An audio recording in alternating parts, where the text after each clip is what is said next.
যোগাসনের বিশ্বজয়ী এই প্রথমবার নদিয়ার রানাঘাটের ৬ জন প্রতিযোগিনী তারা কিন্তু যোগাসনে বিশ্বজয়ী হয়ে এসেছেন এবং এই ৬ জনই কিন্তু রানাঘাটের লাইফ কেয়ার সেন্টার যোগার ছাত্রছাত্রী। তার মধ্যে একজন ছিলেন এই প্রতিযোগীদের মধ্যে পুরুষ ছাত্র, আর বাকি ৫ জনই কিন্তু মহিলা ছাত্রী।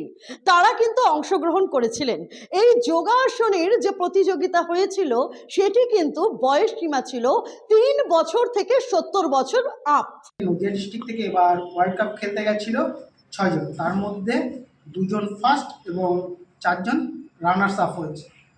তো এর মধ্যে আমাদের ইউআইএসএফ এর প্রথমে ডিস্ট্রিক্ট হয়েছিল, তারপরে বেঙ্গল, তারপরে ন্যাশনাল, ইন্টারন্যাশনাল হয়ে ওয়ার্ল্ড কাপ থেকে আমরা সুন্দর সাড়া পেয়েছি। আমাদের নদিয়া ডিস্ট্রিক্টের ৬ জনই একটা জায়গায় পার্টিসিপেট করে সুন্দর পজিশন নিয়ে এসছে, আমাদের ইন্ডিয়ার মুখকে উজ্জ্বল করেছে। ইউআইএসএফ এর টোটাল অল ওভার ওয়ার্ল্ড থেকে 10টা কান্ট্রি পার্টিসিপেট করেছিল। আচ্ছা, তার মধ্যে আমাদের ইন্ডিয়ায় নদিয়ার আমাদের ৬ জন ছিল, ৬ জনই কি পজিশন পেয়েছে।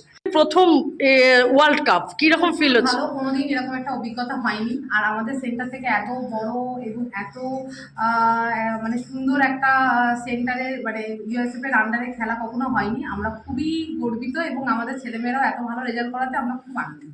একজন কালিনানপুর আছে, বাকি সবই মোটামুটি রানাঘাটে। তারা কি সবাই পড়াশোনা করছে নাকি? মোটা না, ইনি হাউস ওয়াইফ। আচ্ছা, আর হচ্ছে কেউ পড়াশোনা করছে, কেউ চাকরি পরীক্ষা ট্রাই করছে।